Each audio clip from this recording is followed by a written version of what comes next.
What I'm going to talk about is who's where and end of the year. And I've been, in some of our workshops, you guys know that I've been kind of prepping that we've been using this who's where software. That's that software that everybody is now uploading to.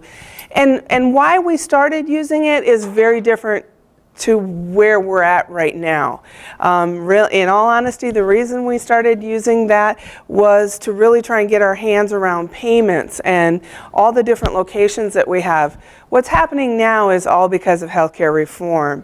And so now we're, all of this reporting requirements are coming out, and now we're looking at this software to be able to help us track this. Just to give you an idea of some numbers of how this affects us as a diocese.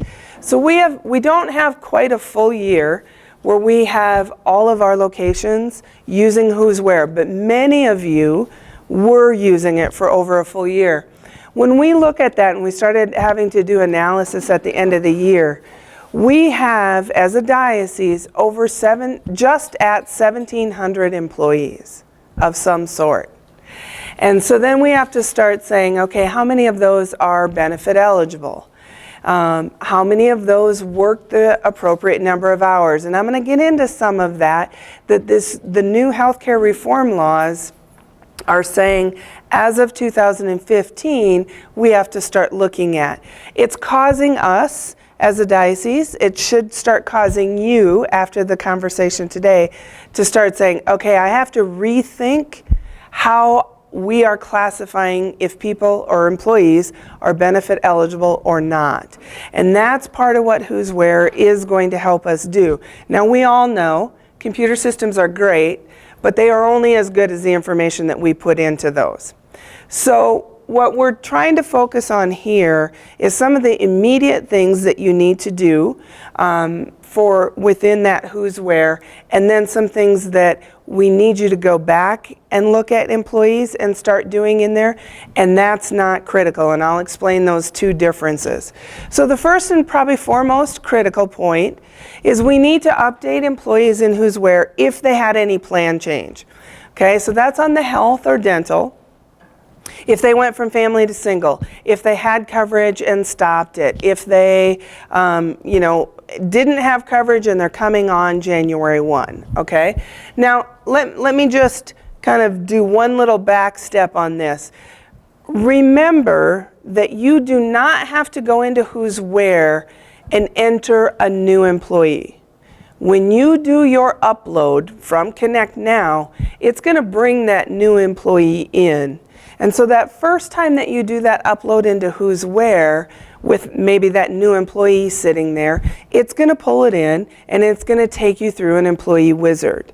And that's how you set that employee up. You do not have to go to the extra work to go into Who's Where and say new employee and try and put all their information in. That's all going to pull over, okay? So I want to make sure I clarify that. But if you have existing employees, and they had some sort of, if they had single and they're changing to family, we can go through and talk a lot about that. First of all, what we would like you to do, you got the invoice from us, from the HR office, on your January invoice.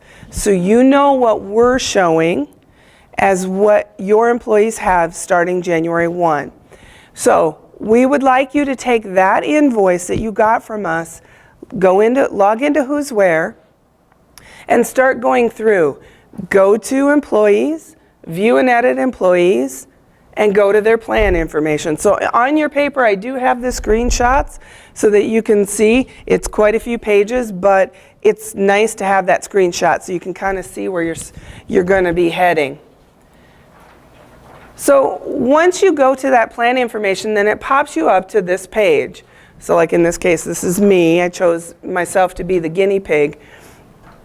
And you can see that I've got the high deductible family, and my effective or start date was 1/1 of 2013. So if I were changing between the high deductible and going to the traditional, or if I'm changing from a family and going to an employee plus child, or changing from family and going to single, any of those types of changes between the health and the dental, you do have to make in here. When you upload your payroll, it's not going to make that change. So you do have to go in here and make this change. So to do that, you have to select the edit. And it's that edit over there that I have highlighted red right there. Okay? So when you hit that edit button, then this secondary little screen pops up off to the right. Okay? And then once you're here, then you can hit the edit button again to make your change. Okay, so once you hit that edit button, this field will open up and you're able to put an end date. So let's say we take me and I'm on the high deductible family. What you would put, or what I would put as an end date would be 12/31 of 2014. That's maybe when I ended it, if I'm changing. Okay, if you're staying on it, if I was staying on that high deductible family, you don't have to do anything. Just verify that that's what's set up and do not put any kind of end date. It's only if they're making an actual change to a different plan or a different tier, meaning family or single or employee plus child. So once you put that end date, then you have, what happens, and I don't think I did that. No, I didn't. Once you put the end date, then this edit and delete over here changes, and there's an update button. So there's a few steps.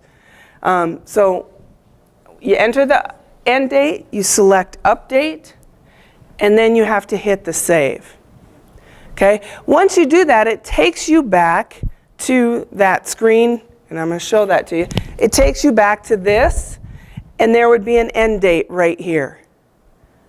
Okay? So you know, okay, I hit the update, I hit the save. It actually saved it if it's listing it right here. If it still looks like this, then what you put in there didn't take. It didn't save it. Okay? And that's on any plan. You know, that's exactly how you adjust all of those. Now, let's say that maybe I had a plan and you just terminated it and I'm moving to single. Okay? So again, you go back to that same screen where you were, and you go back to that screen before, and you're going to hit edit beside the lay health. So you're going to hit that edit button again. Sorry. Then what's going to happen and then this is going to pop up. So now it's saying, okay, what do you want to enroll in? You stopped your enrollment. Now what do you want to enroll in? So at this point you can choose any of those. Are they taking a traditional single? Are they taking a traditional family? Any of those.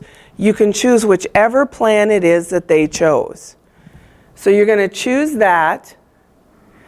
Now, let's say I had family and I'm waiving it, and I dropped it as of 2015. You will notice, and this is different, and hopefully most of you have noticed this before, it was different in 2014 where that was located. It is now located as one of your elections or selections that you can choose, is the waived. So if they waived it, you do need to mark in that waived. And then you put the start date. Darlene? If it's already been waived as of last year, do we have to go in and put it back in this year? Yes. So this is where we're going to start doing cleanup, because the way it was doing the waived before, it is not always carrying through on these. So I would like you to take the time to go through the employees, and if they really waived, and I want you to look at any of the health, any of the insurance benefits that we have, the health, the dental, the life, the long-term disability. If they waived any of those, make sure that they say waived. Okay? But for the health insurance, if they waived all the health insurance, you just have to go and do one health insurance, or do you have to do single, traditional? No. It's just one. You're saying, okay, the overall lay health insurance, did they take something or did they waive it? So you would put the waived here, and then you would put that start date. And that start date can be January 1, 2015. That's the date they waived. Even though it was waived maybe for 2 years previously. That's fine. If you know that they waived it 2 years previously, you could put January 1 of 2012. That's fine also. Okay, once you do that, then you do have to hit that save button. Okay, it always, in this system, it does always make you do that save. So that's kind of that first step. If you have anyone that has plan changes, verify that from that invoice that you got from us, go into who's where, go through them one by one. The next step that we're asking you to do, because what we realized, and I will tell you I am one of those myself, is that in who's where, I still have people that are active, but they're no longer employed with us. So there's no payroll information coming through, and there's no benefit information coming through, but they're still showing active on who's where. That, as we started going through and trying to do and figure out our numbers, that we realized was causing a huge problem. So what we would like you to do is verify, look at all the active employees. So as soon as you go in and you hit employees, view and edit employees, it defaults to all the active employees. So you can easily see who is listed as active. So as I say, review those. If they truly are active, then that's fine. But if they've left employment, then we need you to go to the General Information tab, and then underneath this section, you are going to hit the Edit Service Break History. Okay? Once you do that, then this little screen pops up, and then you can select and choose what their status is. Are they on a leave? Are they, terminating? If in most cases they terminated, and we just didn't go in here and do that. So you can do that, and then you're going to put the effective date, and then you're going to put the reason. Now the reason we've really limited, it's involuntary termination, resignation, and retired. So, if it was a short project kind of thing, they were there, they're gone, you can just put resignation. Okay? Involuntary termination, of course, is when we actually fire someone or let them go. Okay? Now, one of the things when you're in this general information part of that, and many of you have figured that out, that's so when you go down there and hit the update button, that's what saves for that page. So just, again, that's a quick thing to say, okay, I'm going to put in my reason, then I'm going to hit save, and then the page is just sitting there, and it's kind of like, okay, did it really keep it or didn't it? If there's an update button at the bottom that's underlined, you should hit the update button in any screen that you're in within who's where. That's one of their deals where, and the reason they do that is because you can change more than one thing in that column, and so they're like, okay, well, so as you change it, then once you're all done, then you hit the update, and it's going to pull in every change that you did in that column or on that page. This is a dumb question, but update, but I'm always in the same place. On those screens, are they all over the board? No, they are usually always like in this case where it's a gray box, it's always down at the bottom. Each of the different gray boxes, as you hit edit, and remember, anything that's underlined, you can click on and go further or deeper, as we always say. So the update buttons are always at the bottom of the gray page or gray columns, or at a very minimum, they're right down in this left-hand side. So that's a good thing to always kind of look at that.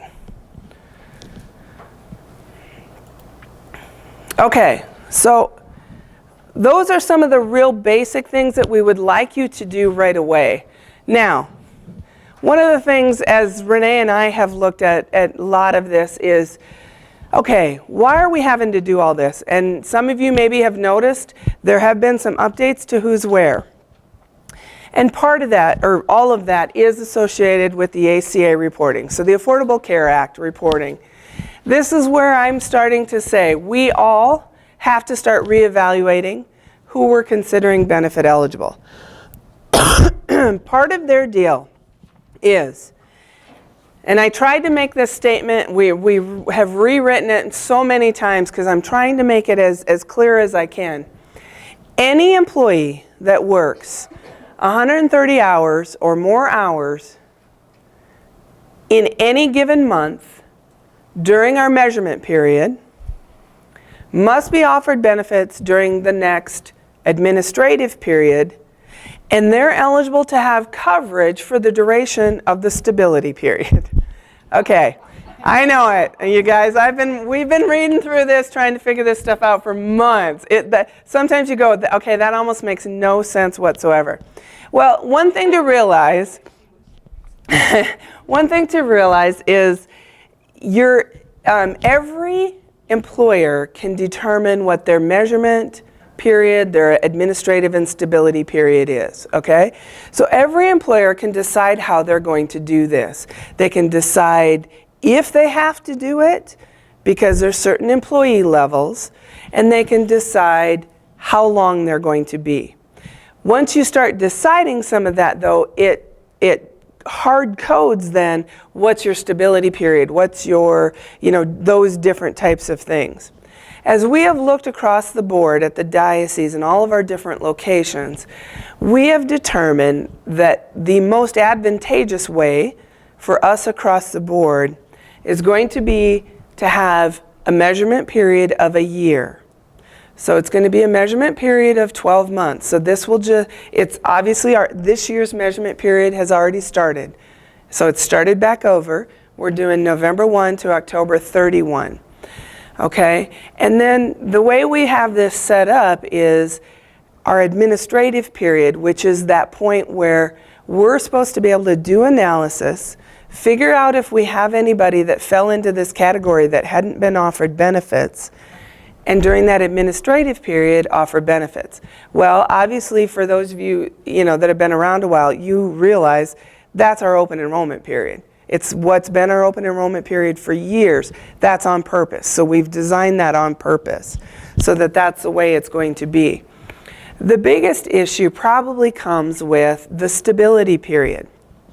We don't have a lot of flexibility in that. If we want to say that we're going to have a 12-month measurement period, we have to have a 12-month stability period, meaning that person gets to have that benefit for that amount of time. Okay? Now, so people are like, okay, what happens with if they work 20 hours a week, our diocesan requirement of offering benefits? What we have to start doing is evaluating as we think about people. That requirement is still in place. So if somebody works 20 hours a week all year long, the 1,040 hours, we require that you offer them benefits. Okay, but what happens is if we have somebody, and in the most cases that we've been able to find are subs, substitute teachers in our Catholic schools, but we've also had a few parishes where we've had some question mark of somebody that they maybe didn't think was going to be working that many hours, and then in 1 month, in that whole 12-month period, they ended up working 130 hours. One time, 1 month, one time of hitting that 130 triggers this. Okay? So what would end up happening is if you have that at your location, when we're starting to look at that, we're going to come to you and say, hey, John Doe hit that 130 hours back in August. That was the only month, but he hit it. Now you have to offer him benefits. And we cannot limit which plan he can choose, and we can't limit how long he can be on the plan except for the year time. So he gets the option to have that coverage for that next year. So it really does change the complexion of when we think about who is a benefit eligible employee. It really does affect, for the Catholic school people, it is going to affect how you utilize your subs, your long-term subs, whether they're staying on as employed. So to help us try and work through part of this, we now have a deeper level of categorizing the employees. So we need you on all active employees, and again, that's I'm doing this on purpose. The most important is your plan changes to your existing employees. Make sure you get those done first. The next thing is make sure that your list is good. Are these active employees, or do you have some terminated employees in there that you could terminate and get out of there? Once you are down to that truly active list of employees, now we need to start verifying their salary type. So you go to the employee, you go to the general information tab, and then under this additional information column, you're going to select the edit. Once you do that, then you get this option, and you can select this edit position, employee type, salary type. There's like 3 different things all in there. So you just click on that underlined section, and then what's going to pop up is this part. So you get the option to start segment, and people can change, and so you can have a new start date and a new position and a new salary type. So it can change. It's not once you do it once, it's locked in there and you can't make that change. So you're going to choose the effective date. You have the option to choose the position, an employee type, and the salary type, and then you're going to hit save. And again, then at the bottom of this gray column, you're going to hit update. Okay? Now, it's not that easy, obviously. So I'm giving you some definitions. So on that position, when you hit that down arrow on the position, you have a lot of choices. We did not limit those position choices when everyone was coming on to who's where. So at this point in time, because we've not been able to kind of crunch that down, and we've realized over the last year that we maybe don't need to, you can call somebody whatever you want. What their title is doesn't determine what kind of employee they are. One of the key things, though, is if it's your priest, we need you to select priest as that position type. Some have clergy, some have pastor, some have associate pastor, that kind of thing. So that's one of the definite things we want you to clean up. On your priest, make sure their position says priest. The other key one, because we know this has been and is going to continue to be our issue, is if they're a substitute teacher at a Catholic or at a school, put their position as substitute teacher, because we will then be able to start filtering just by those. And so that will help us greatly on this end. Okay? Again, there's a ton of positions in there. You can call people whatever you want. Those are our 2 that we've determined we need to have some specifics on. The next section or drop down is employee type. So what we decided to do is start defining it for you, because it means something different to a lot of us. As we go through that, what I consider part-time might be different than what you're thinking part-time is. And so you have these definitions. Full-time, basically anyone that's working 30 hours or more, that's part of that healthcare reform that they consider full-time. And so we'll continue to use that terminology, instead of in the old days we always said if you're 40 hours a week you're full-time. Really now it's if you're 30 hours a week, we're going to consider you full-time. So as you're looking at your employees, you're going to go in there and say, okay, what are they working? Which category are they falling in? And that's what you need to choose. So part-time is anyone working less than that 30 hours per week. Now, the two that give us a little bit of loophole, but we have to be really careful with this, is that we can say that someone that their employee type is seasonal. But that has to be somebody that you can absolutely verify that they work 120 days or less than 4 calendar months. The most common is when you guys hire, summer help to mow the lawn, when you do snow removal. In most cases, you can go back and say, I can verify they didn't work more than 110 days or 120 days. So that one's fairly easy. Hopefully those are good examples for you where if you have that situation, go ahead and mark them as seasonal.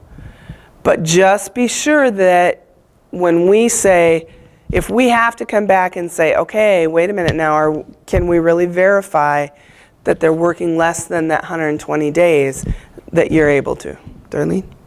120 days, there's people that come in and work for 2 days, for 2 hours a day, 3 days a week, and they'll be in the summer, then all of a sudden they'll need something 4 hours here or 8 hours there. Is it 8-hour days for the 120 days, or is it any day? Any day. Even if it's an hour in that day, it's considered a day for in this instance where they're doing that category. So then the other one is temporary. And I would just want to say up front that this is going to be a very rare occurrence, okay? Because a lot of times we used to have that ability to say, okay, we're going to hire this position, but it's a temporary position.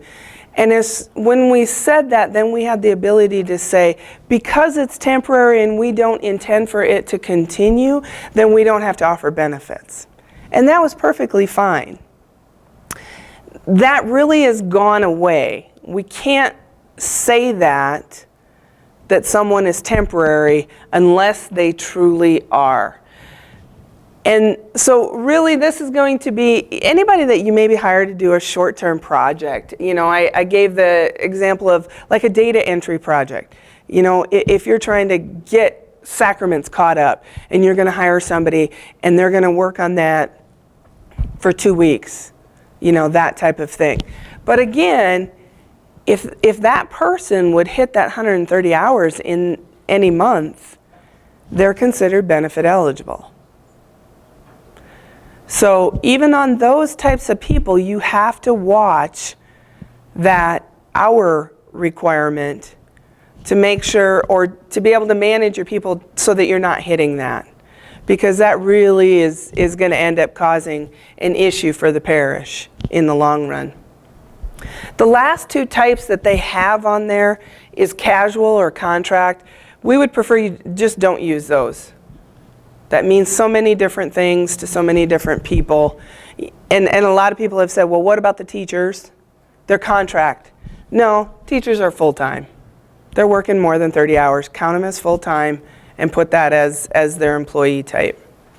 I think we, Yep. maybe this is the screen, I don't know.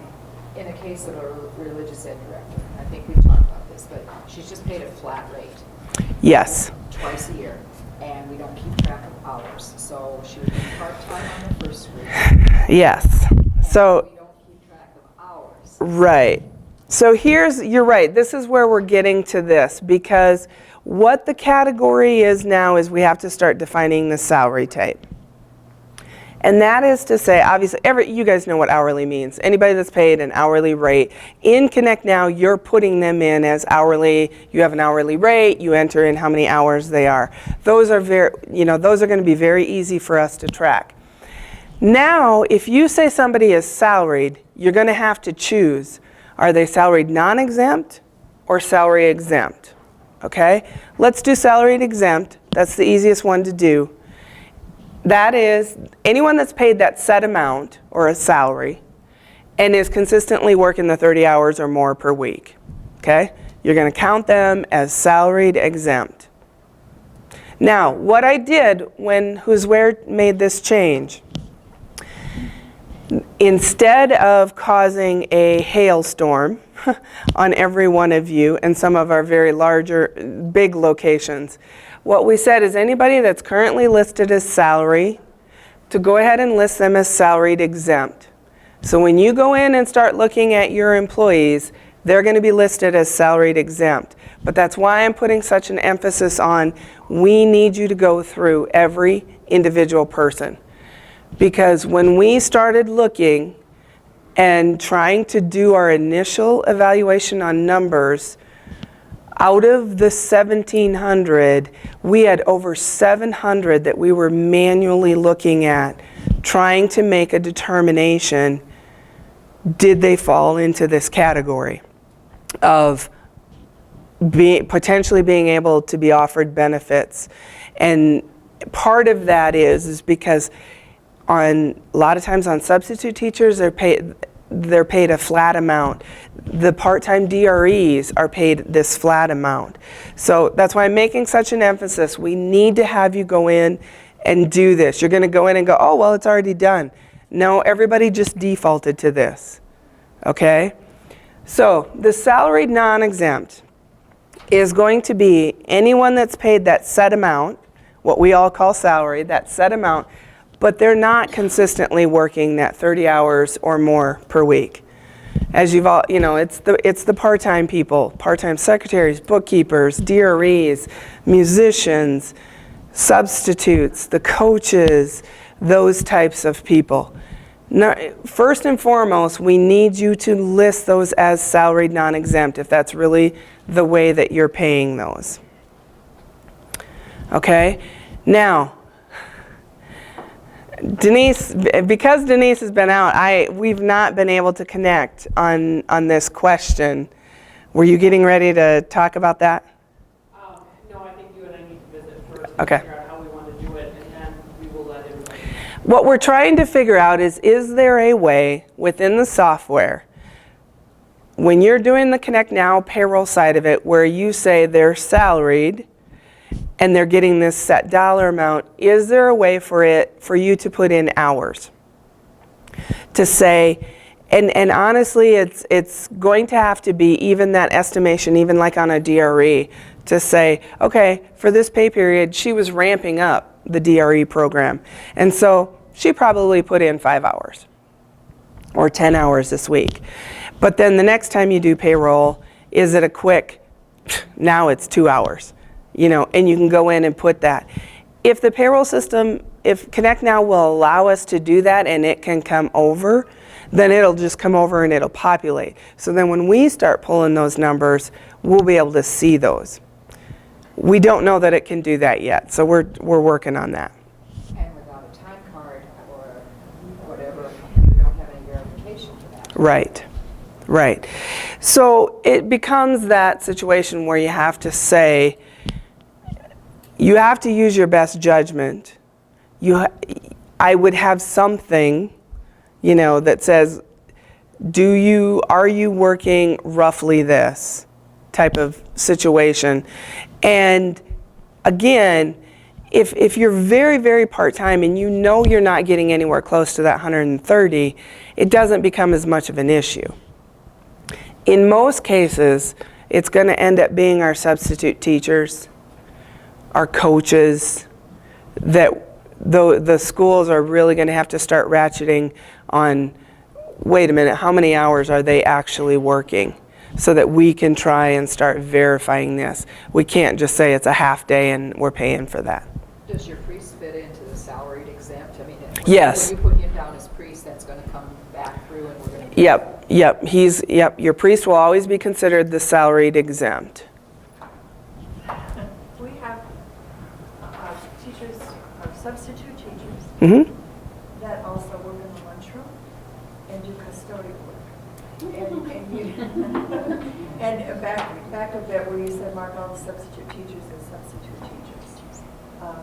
So we'd still mark them that way. They're all paid, all of our subs, no matter whether they're in the kitchen or they're all paid a certain amount per hour. Okay, so in that case, what you have to do, when you have an employee that's doing multiple things, what you would do in that sense then, if they're a custodian, if they're a part-time custodian, you have to decide which one is their priority. Mark them as that. And again, if they're hourly, then it's fine. It's pulling all that hourly information over. The problems would become where they're set up as salaried and there's not that hourly information pulling over. And in that instance, you do have to, what we will have to start doing is evaluating everything they do for you. Everything they do for you, whether it's a different classification, like in that case of a custodian and a lunchroom and a sub, we will have to start looking at that. If their combination of all their hours hits 130 at any point in time, they're benefit eligible. So we can't. The individual, not by the job. Right. It is the individual. So that, and their whole purpose for that is that you can't parcel out and say, well, you only have this many hours for this part and this many hours for this part, and because we're going to keep them separate, you're not eligible. Jerry? So then if it's a long-term sub, like somebody out on maternity leave for 6 weeks, they're eligible. If they work 130 hours They work 5 days a week. in any month, if all of that falls in that same month, if they work that 130 hours, then they're going to end up being considered benefit eligible. Now, so how does that play out when you think about that? Do you have to do it right away at that point? No, you don't, because we're saying our measurement period is this November 1st to October 31st. And so if you know that they did that in March and April, we don't have to offer benefits at that point. What will happen is we'll go through at the end of the year after October 31st, and it will flag them, and it will be that we would offer it then during this open enrollment period, and they have the option to take it and start that next January. Okay, so it's not at the moment, it's after the fact. Even if they're not listed as sub at that time. That's my next one. Right. So then what happens, the way the ACA is doing this is that if they are still an existing employee at this point, you have to offer them the benefit. Okay? So if they're on your sub list at that point and they work that 130, we have to offer them the benefit, and at that point we need to make sure that we have a waiver form. Even if they aren't, okay, here's a prime example. Maternity leave ended last week. Yep. This week. She worked 6.5 weeks. She probably won't work for us again unless she works maybe a Tuesday or Thursday, because she has another full-time position. Yes. But she'd stay on our sub list because she wants to, because Tuesdays and Thursdays she could be available. Yes. And that's, Still have to offer it. we still have to offer it at this point if that person is still on your sub list at that point. Now, she can waive it, I mean, what's the potential that somebody's actually going to take that? We don't know. Somebody could. But the bigger point is we're offering it and we have a waive. Denise? Okay, so my question is, if we get chosen as to do an audit, or if the IRS or whoever it is that monitors this comes in and says, okay, we want you to prove how many hours or whatever, what kind of documentation do the parishes need to be able to provide that? Because at that point, we're under the umbrella, correct? That's a really good question because, yep. Denise is asking what kind of documentation do we have to have? Kind of, how do you find out? Do you get audited? What's going to happen? What would trigger this? Okay, so let's talk about why are we doing all this and what happens if we don't offer. Okay, let's take Darlene's scenario and we have that sub and we don't offer those benefits. If that person applies to the federal exchange to get their health insurance coverage through there, and they say, nope, I'm not offered benefits anywhere, and they get a subsidy from the federal exchange, that's what will trigger, because at that point they will say, wait a minute, where have you worked? Who have you been employed by? Who have you gotten a W-2 from?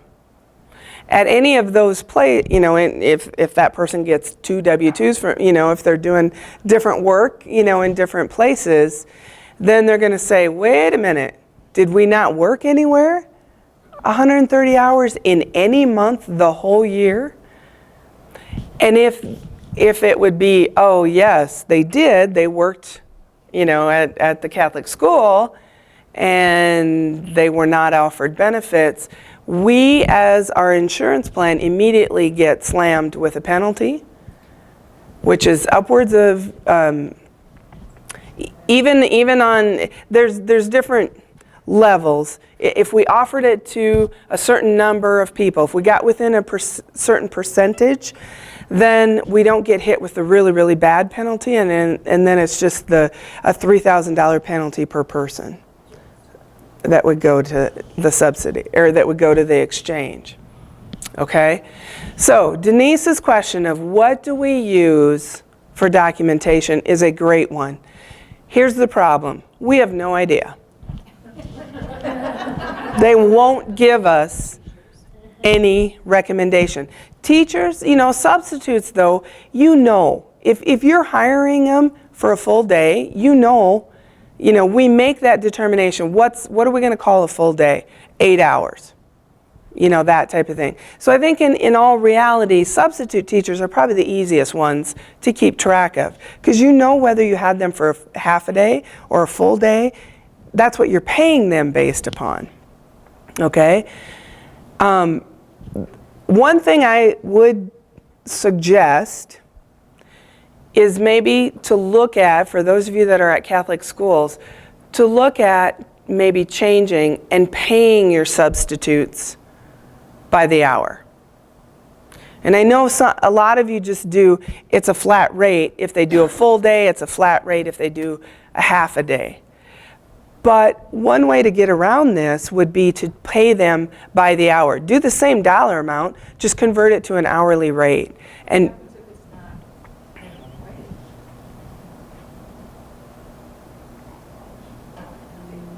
You think about that, a lot of us, I don't know, but we did a research last year because we thought we should up ours, and most of the people around us, they're below minimum wage for even for certified subs.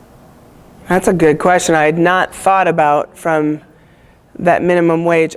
But there is a provision with Department of Labor that educational areas there is some sort of allowance on that. So we need to look into that to say, are we really falling into that category where our substitute teachers, if we converted that to an hourly rate, wouldn't be making above minimum wage, and figure out if there is a Department of Labor variance on that. Because I believe there is on an educational institution that on a teacher that there is some sort of variance. So I can look further into that.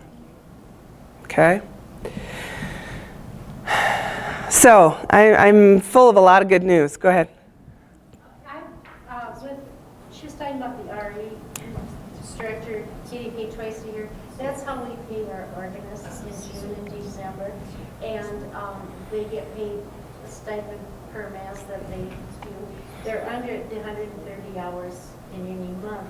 But would they come under salary, non-exempt then? Yes. What you would do in that, so like organists, musicians, whether you pay them every month or whether you pay them twice a year, like you were asking, if you're paying that set amount and you're not saying, okay, you worked 5 hours, so I'm now going to pay you $5 times $8 an hour, and here's your dollar amount. If you're paying that set amount, you want to mark those as salaried non-exempt, okay? Now, one of the ways within Who's Where is the scheduled weekly hours. In cases like that, when you know there's no way, at our location, and this is going to be a lot of them, the ones that are really, really going to have to dig and dive into this are going to be primarily our schools and some of the bigger locations. But if you're a smaller location and you know that your organist or your musician, you know that there's the most that they would work in any month is 10 hours.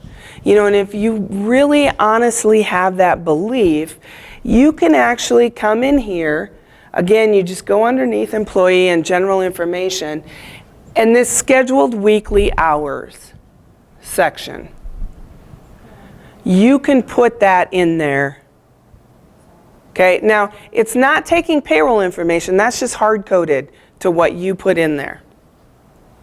And so if you put that in there, you may still get a phone call from us saying, okay, you have this in there. Is that really what you meant? Is that really true?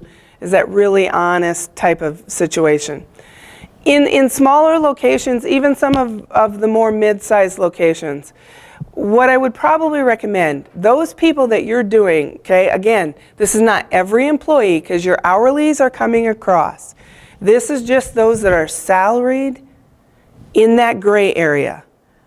Somebody that's not working 30 hours or more. So it's those part-time people that you're counting as salaried. Start narrowing it down to that, and I would truly recommend that you go ahead and do an analysis and say, this is what we expect with this person. This is what we expect that they're working. If it's a part-time DRE, at the height of trying to get the religious ed program going, we expect they're probably going to work this much every week. That would mean this much in a month. On a normal month, after they get it up and going, this is what we expect. You guys have an idea. I mean, you're paying them based on some sort of idea that you think the amount of time that they're putting in. Write that up, put that in their payroll file. Because then you have it, whether it's now or it's 4 years from now, when 2015 will be the first time we would ever know that they would hit us with a penalty. Is going to be 3 years down the road. I won't bore you into going why that ends up being that way, but it's because of how when people file taxes, when we're filing the end of the year reporting and showing who was offered benefits on that monthly basis, and then we do that report to the IRS, then they match that up once people file their taxes. I mean, they've projected to all of us, you better have good records because you're going to have to start verifying the information in 2015 that you had in 2015, but you're not going to be doing that probably till 2018. So if you have that in their payroll file, whether it's 3 years, 5 years down the road, we can always go back to that if we have that one person in question. Debbie? Actually, that's an employee that wears many hats. We have a full-time hourly custodian.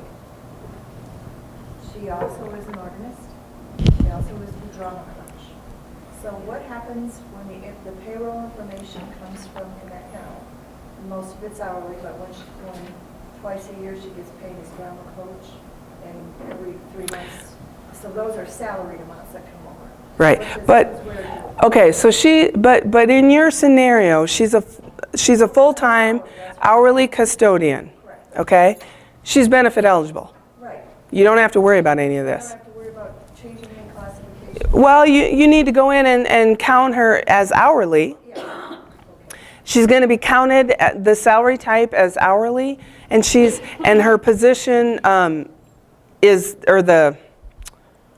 The salary type is, sorry, I'm getting my, you'll put her position of whatever it is. She's going to be considered hourly. Sorry, Denise. And I'm missing one page. And she's going to be considered full-time. So as soon as you do that, she's benefit eligible, and we should be either offering benefits or have a waive form on her. The rest of how that comes through, not a problem. It's not going to be an issue on those. So again, I mean, that's a very good scenario or good explanation. Remember, this isn't every employee that you're having to do this on. This is a very narrow window of a few that you have to worry about, which is frustrating to us as much as it is to you that we're spending this much time on just a very few people. Darlene? So the sub we had for that position in October, November, December, I need to offer benefits at this point because the period that we looked at was November, whatever. Not at this point, you're not going to. No, not at this point. As we went through, there's some, what they're calling transitional relief in this first year, okay? So we have determined that who we have offered benefits to, we have hit the certain threshold. Now, that's not to say that one may end up zinging us, but the reality of having the 1,700 employees and being able to get that down to that right now at this point, we've passed our point where we are going to offer benefits, okay? What we're doing is we're gearing up for next year because next year the percent of the variance that we can have is less than 5%. So this year we had a higher variance on the big bad penalty. Next year we don't have that variance. So we're gearing up everything to try and get all these people cleaned up, work on these issues of these few people, and schools, you're going to hear from me more directly because it is probably going to affect how you keep your sub lists. You're going to have to start looking at that because this becomes that issue is with those subs. Okay, everyone. Thank you for your attention. I do appreciate it. I know this is very dry and kind of frustrating, overwhelming. Let me just end with the fact that if you're having any issues with who's where, please call and let Renee or I know. If you're struggling trying to get something uploaded, every once in a while it's a software system. They have issues with their server. A couple of you have run into that. Times where it's like you did everything right and it's the software. They're usually able to fix that. They're getting them fixed. We're able to do it either that same day or right away the next day. So just realize that. Please don't hesitate to call us. That's what we're here for. There will be a few other nuanced changes or just highlights that we will give you on anyone that's doing contributions to their health savings account. We ran across a few issues. For those of you that got that last minute email from us, I apologize. They had assured us that we would not have the issue that we had the year before, and then they ended up telling us, no, if those contributions aren't in, there's going to be issues. So we're going to work through it again this year. I will get that information out to you as quickly as I can. And remember that includes your priest. So if your priest is on that high deductible, even if they didn't do any deduction, the priest insurance plan did a contribution for them. So that's kind of why that latest email from me, don't send your 941s or your W-2s yet. Make sure you go through. We do all this balancing. Denise will get into all of that part of it. You will start, as soon as we can get those totals out, we will get those to you for what you need to put on W-2s for the employees. Okay, anybody have any questions on that part? And that takes care of the numbers that you get to us will verify whatever the priest told us in case they don't know what they're on. Yes. Whether they're on the high deductible. That is a really good point.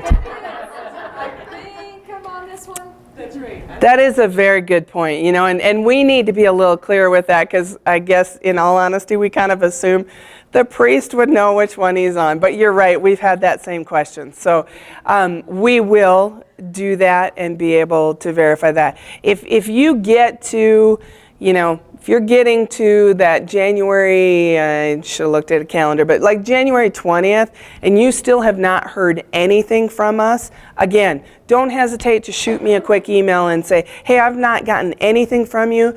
I'm assuming then I'm okay and don't have to put anything on a W-2, you know, that kind of thing. But we will, you know, it is 85 locations, so that we're trying to get information out to. So we'll do that as quickly and as expeditiously as I don't think that's a word, but as fast as we can, we will be getting that out. So we're already starting to do our tallying and our totaling on that. So, Darlene?